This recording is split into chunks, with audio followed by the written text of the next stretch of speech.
Շնորհակալություն։ Ազգային ժողովի մեծարգո նախագահ, հարգելի պատգամավորներ, ուրախ եմ ներկայացնելու Դատախազության 2019 թվականի գործունեության մասին հաղորդումը։ Մեր մեկամյա գործունեության ընթացքը եւ արդյունքները, ձեռքբերումներն ու խնդիրները ձեզ հետ բաց եւ անկեղծ քննարկելու հայեցակետից ելնելով, հաշվի առնելով, որ հաղորդումը ձեր տրամադրության տակ է, ուզում եմ կենտրոնանալ աշխատանքի որակական ցուցանիշների, բովանդակային խնդիրների վրա, ելնելով քրեական քաղաքականության մեր հիմնական առաջնահերթություններից։ Որքան կարևոր է դրանց վերաբերյալ ձեր լիարժեք տեղեկացվածությունը, նույնքան էլ կարևոր է հատկապես բարձրացվող հիմնահարցերին օրինաստեղծ մակարդակում լուծելու կառուցակարգերի համատեղ նախանշումը, ինչում ակնկալում եմ խորհրդարանի աջակցությունը։ Նախ անդրադառնամ հանցագործության շարժընթացին։ 2019 թվականի ընթացքում հանրապետությունում արձանագրվել է հանցագործության 26850 դեպք։ Նախորդ տարվա համեմատությամբ հանցագործության դեպքերն աճել են 2172-ով կամ 8.8%-ով։ Հանցագործությունների առանձին տեսակների դինամիկայի կրիմինոլոգիական վերլուծությունը մանրամասն ներկայացվել է հաղորդման մեջ, սակայն այստեղ կցանկանամ բարձրաձայնել միայն այս պատկերի վրա ազդեցություն ունեցած մի քանի էական գործոններ։ Նախ, լատենտային հանցագործությունների աճի պարագայում ազդել է իրավապահ մարմինների հետ քաղաքացիների համագործակցության մակարդակի բարձրացումը, ինչը դրական ցուցիչ է։ Եթե 2018 թվականին ոստիկանության ստորաբաժանումներ ստացվել է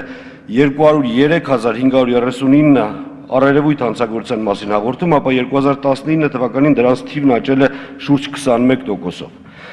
Երկրորդ, բարեփոխվել է հանցագործությունների հաշվառման գործընթացը։ Անհամեմատ նվազել է ոստիկանության կողմից վիճակագրությունը բարելավելու մղումով դեպքեր թաքցնելու արատավոր պրակտիկան։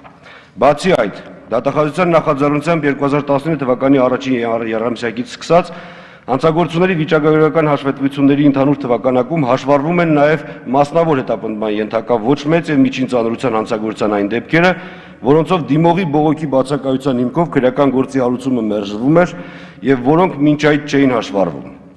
Ասվածի վկայությունն է վիճակագրական այն ցուցանիշը, համաձայն որի 2008-18 թվականների կտրվածքով ընդհանուր հանցագործությունների կազմում ծանր եւ առանձնապես ծանր հանցագործությունների տեսակարար կշիռը տոկոսային արժեքով կազմել է 28.1%, իսկ 2019 թվականին այն կազմել է 17.8%, այսինքն շուրջ 10%-ով նվազել է այս տոկոսային ցուցանիշը։ Երրորդ, հանցագործությունների թվի աճը հիմնականում պայմանավորվել է գողությունների ճանապարհին երթևեկության կանոնները խախտելու դեպքերի աճով, ինչը իհարկե մտահոգիչ է։ Վերջին տարիներին դինամիկ աճի միտումներ ունեն սեփականության դեմ ուղղված հանցագործությունները։ Վերջին 10 տարվա ընթացքում սեփականության դեմ ուղղված հանցագործություններն աճել են գրեթե 3 անգամ։ Աճն արձանագրվել է հիմնականում գողությունների, այդ թվում բնակարանային գողությունների, խարդախությունների, յուրացումների եւ վատնումների հաշվին։ Պետք է փաստել, որ հանցագործության ընդհանուր կառուցվածքում շարունակվել է մարդու դեմ ուղղված հանցագործությունների տեսակարար կշռի նվազման միտումը 20%-ից իջել է 16%։ Փոխարենն, ինչպես արդեն նշվեց, արձանագրվել է սեփականության դեմ ուղղված հանցագործությունների աճ։ Նախորդ տարվա համեմատությամբ մարդու դեմ ուղղված հանցագործությունների դեպքերը նվազել են 671-ով կամ 13.5%-ով, ինչը ընդհանուր հանցավորության աճի ֆոնի վրա պետք է համարել դրական ցուցանիշ։ Ուսումնասիրությունը ցույց է տվել, որ մարդու դեմ ուղղված հանցագործությունների դեպքերի նվազումն արձանագրվել է հիմնականում ծեծի եւ այլ բռնի գործողությունների, սպանության, առողջությանը ծանր վնաս պատճառ սպառնալիքի դեպքերի նվազման հաշվին։ Այսպես,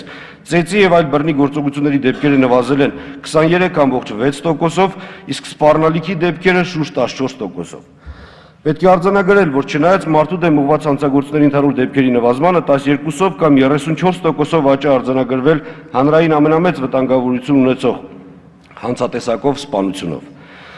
35 նախորդ տարի էր արձանագրվել 2018-ին, 47 2019-ին։ Այս կապակցությամբ նշենք, որ նախորդ տարի արձանագրվել էր սպանության դեպքերի 2018 թվականին։ Արձանագրվել էր սպանության դեպքերի աննախադեպ ցածր ցուցանիշ, ընդամենը 35 դեպք, ինչը նվազագույնն է առնվազն վերջին 35 տարվա կտրվածքով։ Այստեղ անհրաժեշտ է փաստել, որ չնայած նախորդ տարվա համեմատ արձանագրված աճին, 2019 թվականին արձանագրվել է սպանության ավելի քիչ դեպք, քան 17-ին, 16-ին եւ դրան նախորդ տարիներին։ 2019 թվականին Հայաստանի Հանրապետությունում արձանագրված սպանության 47 դեպքերից 5-ը ընդ որում կատարված են եղել նախորդող տարիներին։ Իսկ 2018-ին օրինակ 35-ից միայն մեկն էր, որ նախորդող տարիներին էր տեղի ունեցել։ Հարկ եմ համարում նշել, որ 2019 թվականի տվյալների 100,000 բնակչին բաժին է ընկնում սպանության 1.6 դեպք,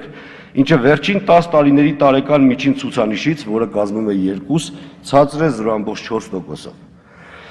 Ընդ որում 2019 թվականին հանցագործությունների վիճակագրությունը փաստում է, որ հանրապետությունում 100,000 բնակչին բաժին է հասնում 906 դեպք։ Այս ցուցանիշով մեր երկիրը դրականորեն տարբերվում է ԱՊՀ երկրներից։ Օրինակ այդ ցուցանիշը Էստոնիայում 2045 է, Ռուսաստանի Դաշնությունում 1379, Ղազախստանում 1305 եւ այլն։ Բացի այդ, 2020 թվականի փետրվարի 17-ին համաշխարհային բնակչության գնահատում միջազգային անկախ կազմակերպության կայքում հրապարակված տվյալների համաձայն հանցագործության մակարդակի 2020 թվականի ցուցիչով, որը հաշվարկվում է հանցագործության ցածր մակարդակից դեպի բարձր մակարդակ 0-ից 100 ինդեքսով, Հայաստանը զբաղեցնում է 7-րդ տեղը 20.78 ինդեքսով, առաջ անցնելով ԱՊՀ եւ եվրոպական բոլոր երկրներից։ Համեմատության համար նշենք, որ օրինակ Սինգապուրը զբաղեցնում է 20-րդ տեղը 27.7 ինդեքսով, Գերմանիան 36-րդ տեղը 34.6 ինդեքսով, Միացյալ Նահանգները 73-րդ տեղը 46.73 ինդեքսով, Շվեդիան 75-րդ տեղը։ Հանցագործությունների դեպքերի աճին զուգընթաց 2019 թվականին արձանագրվել է հանցագործությունների բացահայտման ցուցանիշի նվազում։ 2019 թվականի բացահայտման ցուցանիշը կազմել է 58%, նախորդ տարվա 62.9%-ի դիմաց։ Գրանցված հանցագործությունների բացահայտման ցուցանիշների վրա էական ազդեցություն են ունեցել ի թիվս այլնի հանցագործությունների հաշվառման գործընթացի բարեփոխումները։ Նախկինում ոստիկանությունում հանցագործությունները բացահայտված համարելու համար բավարար էր հանցագործության դեպքի մասին օպերատիվ հաղորդագրության ամփոփագրում հանցանք կատարած անձի վերաբերյալ նշումը, չնայած տվյալ դեպքի կապակցությամբ հարուցված քրեական գործով որպես մեղադրյալ ներգրաված անձ չլինելու։ Դատախազության կողմից առաջարկվել է հանցագործության դեպքերը հաշվառել որպես բացահայտված, բացառապես անձի նկատմամբ քրեական հետապնդման հարուցված լինելու դեպքում։ Ըստ էության, թեև տոկոսային առումով արձանագրվում է բացահայտման ցուցանիշի նվազում, սակայն բացահայտման աշխատանքների ծավալները զգալի աճ են արձանագրել։ Հաշվետու տարում բացահայտվել են 848-ով ավել հանցագործություններ, քան 18 թվականին։ Դատախազական աշխատանքի ընթացքում վեր են հանվել քննության մի շարք ընդհանուր թերություններ, կապված անհետաձգելի գործողությունները ժամանակին չկատարելու կամ ոչ պատշաճ կատարելու, ապացույցների ոչ պատշաճ հավաքման եւ ստուգման հետ, որոնք բացասաբար են ազդել գործերի ելքի վրա։ Նշված խնդիրները վերացնելու նպատակով կիրառվել են դատախազական ակտեր, թերացած հետաքննության նախաքննության մարմինների նկատմամբ կարգապահական պատասխանատվության միջնորդություններ են նախաձեռնվել, այդպիսիք կիրառվել են նաև դատախազների նկատմամբ, իմ կողմից դատախազության ստորաբաժանումներին տրվել են օպերատիվ հետախուզական գործունեություն իրականացնող մարմիններին հասցեագրված հանձնարարությունների պարտադիր կատարում ստուգելուն ուղղված կոնկրետ ցուցումներ։ Մեր կողմից պարբերաբար կիսամյակային տարեկան կտրվածքներով, ինչպես նաև ընթացս իրականացվում է հանցագործության շարժընթացի վերլուծություն, թիրախավորվում են մտահոգիչ ուղղությունները, դրանցով առավել խորը վերլուծությունների արդյունքում գործուն միջոցներ են ձեռնարկվում ինչպես կանխարգելիչ, այնպես էլ իրավական ներգործության միջոցառումներ մշակելու, այդպիսիք ակտիվացնելու ուղղությամբ, որոնց վերաբերյալ հիշատակումներն արվել են հաղորդման մեջ։ Այդուհանդերձ հանցագործության վիճակի ընդհանուր եւ տեսակային վերլուծությունը ամեն անգամ առավել համոզիչ է դարձնում մեր հետևությունն առ այն, որ հանցագործության դեմ պայքարը պետք է իրականացվի երկարաժամկետ ռազմավարության հիման վրա։ Բոլոր դերակատարների տարրական կրթություն ապահովող դպրոցից մինչև հանցանք կատարած անձի վերադաստիարակումն ապահովող մարմինների անելիքների հստակեցմամբ։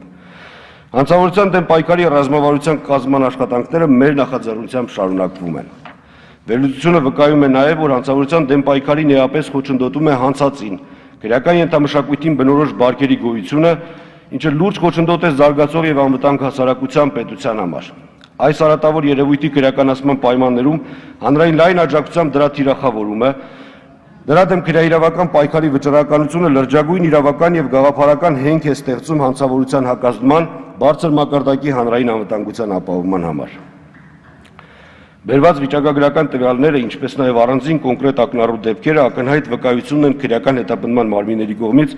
հանցագործության հակազդման, կանխարգելման, բացահայտման ուղղությամբ կատարված մեծ ծավալի աշխատանքի։ Հանրապետությունում նախաձեռնված լայնածավալ բարեփոխումները, ընդգրկելով անհրաժեշտ իրավակարգավորումների կատարելագործման, քրեական հետապնդման մարմինների կառուցվածքային,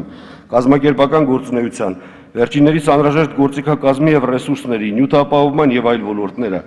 հանցածին երևույթների հստակ թիրախավորման, դրանց նկատմամբ անհանդուրժելիության արմատավորման պետություն-հասարակություն տանդեմի աճող համագործակցությունը առավել քան բավարար հիմք են տալիս հանցագործության դեմ պայքարի արդյունավետության աճի ակնկալիքներ ունենալու համար։ Անդրադառնալով միջդատական վարույթի նկատմամբ հսկողության ոլորտին հարկ է նշել, որ 2019 թվականի ընթացքում հանրապետության նախաքննության մարմինների կողմից քննվել է 35168 քրեական գործ։ Նախորդ տարվա համեմատությամբ գործերի թիվը աճել է 27%-ով։ Ընդ որում 36%-ով աճել են նաև նոր հարուցված քրեական գործերի թիվը։ Բերված տոկոսային ցուցանիշները փաստում են քրեական հետապնդման մարմինների ծանրաբեռնվածության շոշափելի աճը։ 2019 թվականին քննիչների տարեկան ծանրաբեռնվածությունը կազմել է միջին հաշվով 63.3 քրեական գործ, նախորդ տարվա 51.5 գործի դիմաց։ Դատախազներին կազմել է 130.7 քրեական գործ, նախորդ տարվա 102.9 քրեական գործի դիմաց։ Թեև նախորդ տարվա համեմատությամբ աճել է քրեական գործերի քննության արդյունավետությունը, մասնավորապես 2019 թվականի վերջին 7.4%-ով ավելի քիչ գործեր են մնացել անավարտ, քան 18 թվականի վերջին, այդուհանդերձ սերտ ժամկետներում գործերի քննության հրամայականը շարունակում է արդիական մնալ։ Միաժամանակ վերլուծությունը վկայում է, որ չի կարելի անտեսել նախաքննության ժամկետների որոշակի ձգձգումների օբյեկտիվ երկու պատճառ։ Նախ, իր ազդեցությունը թողնում է քննիչների գերծանրաբեռնվածությունը, երկրորդ շարունակում է արդիական մնալ քրեական վարույթի ընթացքում նշանակվող փորձաքննությունների կատարման տևականությունը։ Նախորդ տարի Գլխավոր դատախազությունում ուսումնասիրվել են քրեական վարույթների շրջանակներում փորձաքննությունների նշանակման եւ անցկացման ընթացքում առաջացող համակարգային խնդիրները,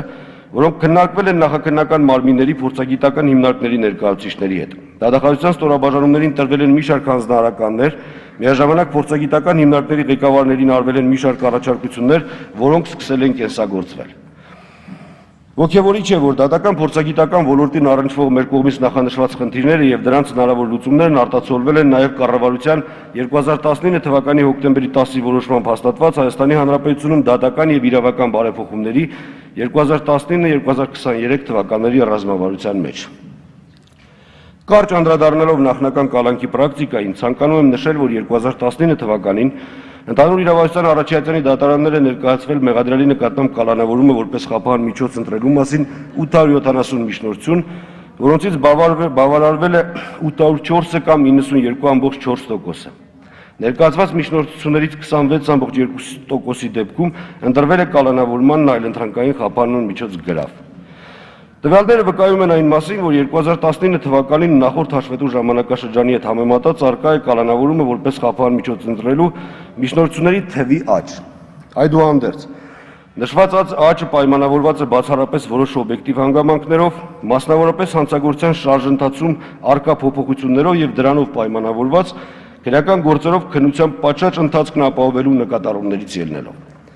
Կալանավորումը որպես խափան միջոց ընտրելու վերաբերյալ դատարան ներկայացված միջնորդությունների թվի աճը պայմանավորող հանգամանքների շարքում առաջին հերթին հարկ է առանձնացնել քրեական գործերով վարույթների ընթացքում որպես մեղադրյալ ներգրավված անձանց թվի աճը, ինչն էլ անխուսափելիորեն հանգեցրել է կիրառված դատավարական հարկադրանքի տվյալ միջոցի թվի աճին։ Այսպես, 2019 թվականին որպես մեղադրյալ է ներգրավվեց 6014 անձ, նախորդ տարվա 5065 մեղադրյալի դիմաց։ Այսինքն մեղադրյալների թիվն ավելացել է շուրջ 18.7%-ով։ Միևնույն ժամանակ հարկ է արձանագրել, որ ուսումնասիրությամբ փաստվել է, որ քրեական գործով վարույթն իրականացնող մարմինների կողմից ներկայացվող միջնորդությունները դարձել են ավելի փաստարկված եւ հիմնականում բավարարել են մարդու իրավունքների եվրոպական դատարանի նախադեպային վերաբերելի որոշումների, ինչպես նաև Հայաստանի Հանրապետության դատախազության կոլեգիայի որոշումների պահանջներին։ Մեղադրյալի նկատմամբ կալանքը որպես խափան միջոց կիրառելու վերաբերյալ դատարանը ներկայացվող միջնորդության մեջ հանգամանալից վերլուծության են ենթարկվում քրեական դատավարության օրենսգրքի 135-րդ հոդվածում նախատեսված հիմքերի հիմնավորող հանգամանքները, հստակ հղում կատարելով դրանց հիմքում ընկած փաստական տվյալներին։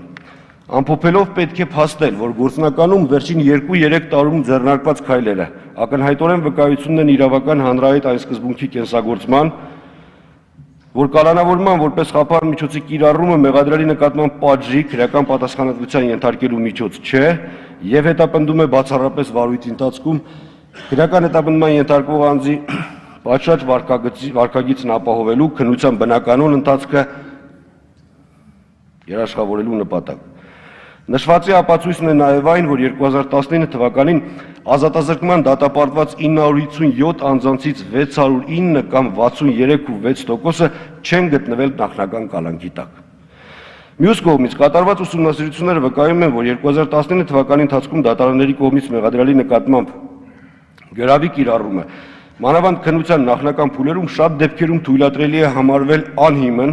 եւ ոչ բավարար պատճառաբանություններով, չընդունելով մեղադրող կողմի ներկայացված առարկությունները։ Մասնավորապես արձանագրվել է դեպք, երբ դատարանը ծանրացուցիչ հանգամանքներում կաշառք վերցնելու մեջ մեղադրվող անձի նկատմամբ գրավի կիրառության թույլատրելիությունը հիմնավորել է նրանով, որ նախկինում զբաղեցրած պաշտոնների համար պահանջվող իրավագիտակցության մակարդակը բավարար հիմք է տալիս ենթադրելու, որ մեղադրյալը ունենալով անհրաժեշտ իրավագիտակցություն ողջամտորեն պատկերացնում է վարույթի ընթացքում ոչ պատշաճ վարքագիծ դրսևորելու դեպքում իր համար հնարավոր բացասական հետևանքների առաջացման հավանականությունը։ Գտնում ենք, որ նման դեպքերում գրավի կիրառումն իրավաչափ լինել չի կարող եւ դատախազությունն իր ոչ գործիքակազմով միջոցներ է ձեռնարկում նման դեպքերը բացառելու ուղղությամբ։ Ընդ որում, նման մոտեցման հետևանքներն արդեն իսկ զգալի են։ Մասնավորապես 2019 թվականի ընթացքում արձանագրվել է 9 դեպք, երբ գրավի կիրառումը թույլատրելի ճանաչելու դատական ակտի հիման վրա մնալով ազատության մեջ, մեղադրյալը դրսևորել է ոչ պատշաճ վարքագիծ, այն է դիմել է փախուստի կամ կատարել է նոր հանցանք։ Միջդատական վարույթի նկատմամբ դատախազական հսկողության արդյունավետությունը բարձրացնելու նպատակով Դատախազությունում ընթացս իրականացվող բարեփոխումների շրջանակում հաշվետու ժամանակահատվածում Գլխավոր դատախազությունում նախաձեռնվել են կառուցվածքային բարեփոխումներ, որոնց առանցքում դրվել է Գլխավոր դատախազության ստորաբաժանումների ըստ հանցատեսակների մասնագիտացումն առավելագույնս խորացնելու եւ դրանով պայմանավորված դատախազական գործառույթների արդյունավետությունը ավելի բարձրացնելու սկզբունքը։ Հարկ է արձանագրել, որ դատախազության որպես պետական մարմնի գործունեությանը վերաբերող միջազգային իրավական փաստաթղթերում եւս դատախազների մասնագիտացման անհրաժեշտությունը մշտապես նշվել է որպես դատախազության գործունեության արդյունավետության բարձրացման անհրաժեշտ պայման։ Միաժամանակ հանրապետությունում հանցագործության շարժընթացի վերլուծությունը վկայում է առանձին հանցատեսակների աճի տենդենսների, բացահայտման, նախականխման, աշխատանքների բարելավման անհրաժեշտության մասին, հիմքում դնելով պատճառների, պայմանների, օրինաչափությունների մասնագիտացված խորը ուսումնասիրությունների արդյունքները։ Բացի այդ, դեպս կարևորվել է նաև քրեական հետապնդման բոլոր մարմինների կողմից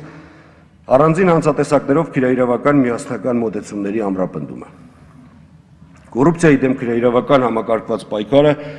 շարունակում է մնալ դատախազության անվերապահ ռազմավարական առաջնահերթություններից։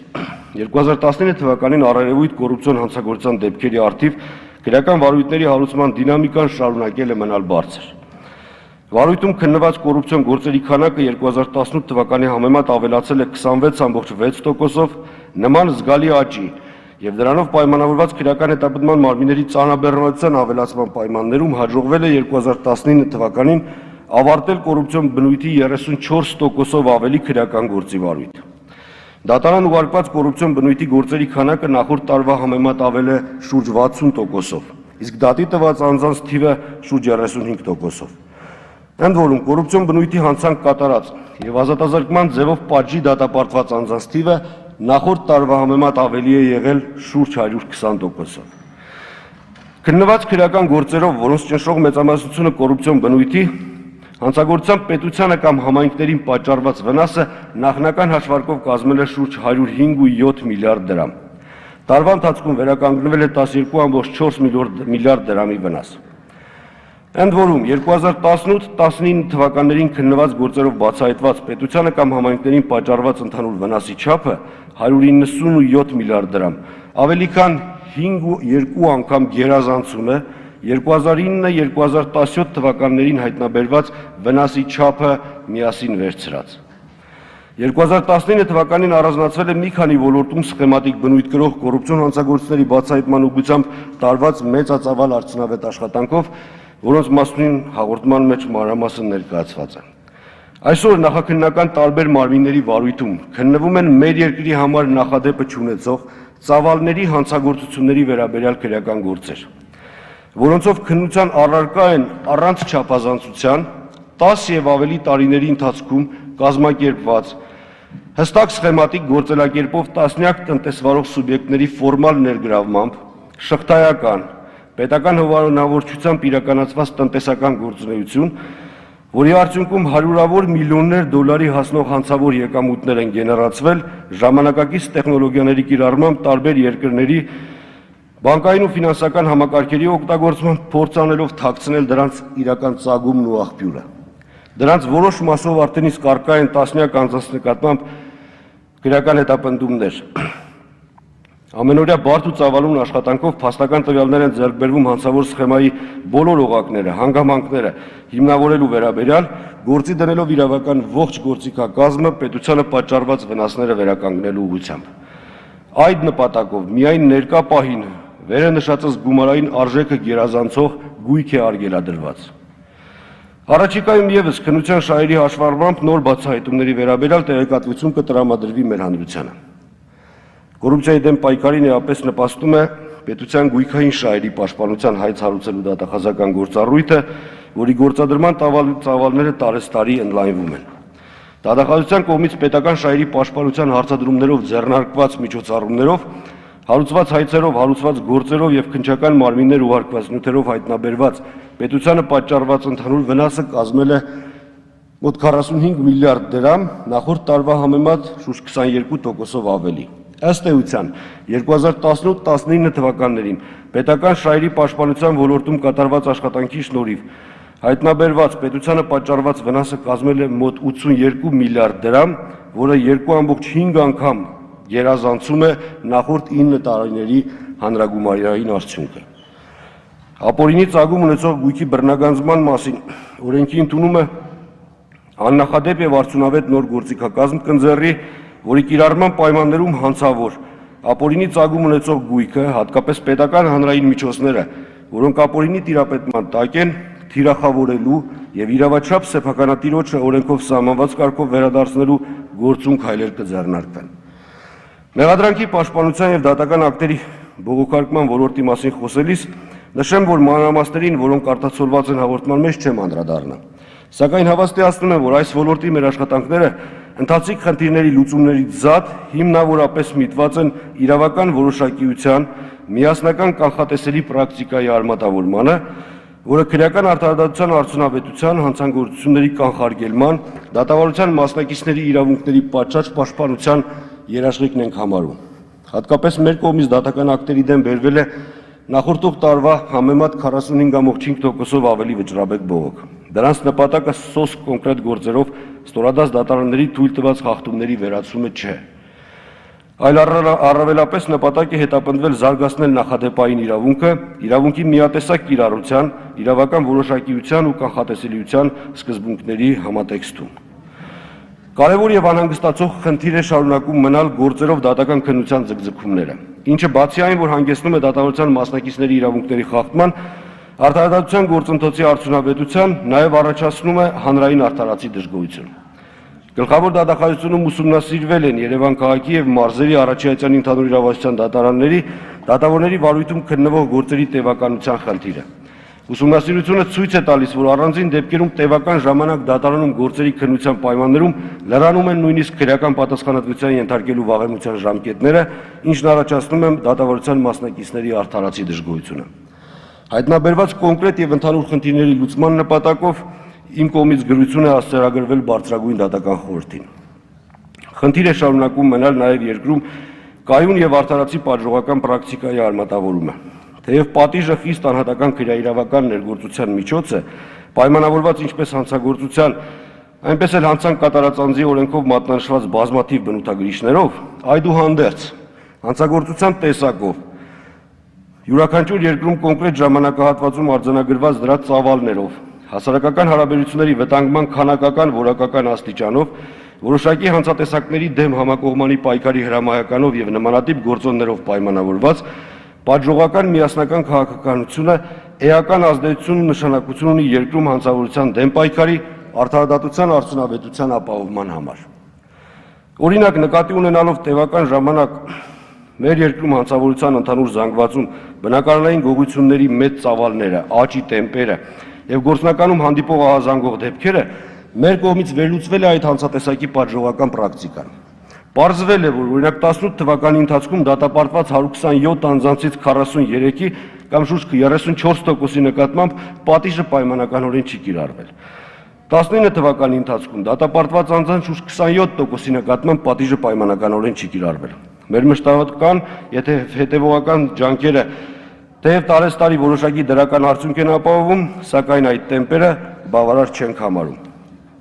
Անդրադառնալով զինվորական դատախազության գործունեությանը կարճ նշեմ, որ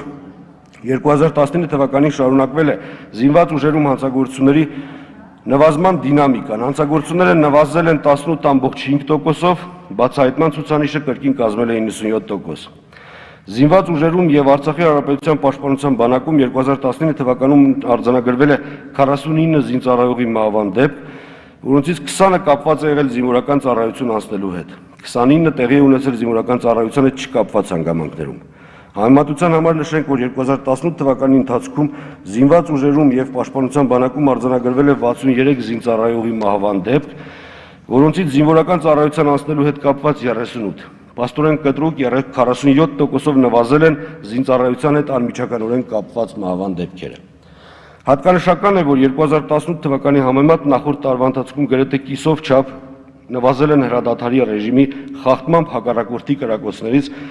զինծառայողների զոհվելու դեպքերը։ 36.4%-ով զինվորական ծառայության հետ կապված ինքնասպանության կամ ինքնասպանության հասցնելու, 11.2%-ով ծանրության տարբեր աստիճանի մարմնական վնասվածք ստանալու դեպքերը։ Չնայած հանցագործությունների նվազման դրական միտումներին, 2020 թվականի հիմնական առաջնահերթություններից է անողոք պայքարը բանակում քրեական ենթամշակույթին բնորոշ դրսևորումների դեմ։ Կարևորվում է Պաշտպանության նախարարության հետ համագործակցությամբ սպայական կազմի վարքագծի փոփոխության ուղղությամբ միջոցառումների շարունակման անհրաժեշտությունը։ Հատկանշական է, որ զգալիորեն շուրջ 33%-ով նվազել է սպաների շրջանում հանցավորության մակարդակը։ Այս ուղղությամբ կարևոր արդյունք է ապահովել զինծառայողի նկատմամբ բռնություն գործադրելու վերաբերյալ մեկ գործով զինվորական դատախազի կողմից բերված վճռաբեկ բողոքով, ինչն էական է զինված ուժերում բռնության գործադրման հանրային վտանգավորության բարձր աստիճանն արձանագրելու, այդ երևույթների դեմ միասնական, հետևողական եւ խիստ պայքար ապահովելու գործում։ Զինված ուժերում հակակոռուպցիոն պայքարը եւս շարունակում է բարելավվել։ Ուսումնասիրությունների շրջանակներում արձանագրվել է պետությանը պատճառված շուրջ 12 միլիարդ դրամի վնաս, որը 2018 թվականի արդյունքները գերազանցում է 6 անգամ, եւ հավասար է 2013-2018 թվականներին արձանագրված վնասի ընդհանուր չափին։ Բացառապես դատախազական ներգործության միջոցների կիրառմամբ ընդհանուր վերականգնվել է 1.2 միլիարդ դրամ, կամ 2018 թվականի համեմատ գրեթե կրկնակի ավել։ Հարգելի պատգամավորներ, Հայաստանի Հանրապետության դատախազությունը կարևորում է քրեադատավարական պրակտիկայում ի հայտ եկող գործնական խնդիրների լուծման նպատակով քրեական քաղաքականության արդիականացումը։ Ելնելով դրանից 2019 թվականի ընթացքում մեր կողմից իրավասու պետական մարմիններ է ուղարկվել ոլորտը կարգավորող օրենսդրությունում, ենթաօրենսդրական ակտերում լրացումների փոփոխությունների շուրջ 14 նախաձեռնություն։ Լինելով քրեական քաղաքականության մշակումն ու գործադրումն ապահովող մարմին, դատախազությունը զարգացնելու է իր ներուժը մեր երկրում իրավունքի եւ իրավակիրառ պրակտիկայի կատարելագործման, քրեադատավարական գործընթացների արդյունավետությունը բարձրացնելու նպատակներից ելնելով։ Հուսով եմ, որ ազգային ժողովը իրավասության շրջանակներում կոժանդակի մեր այդ ձգտումներին։ Շնորհակալություն ուշադրության համար։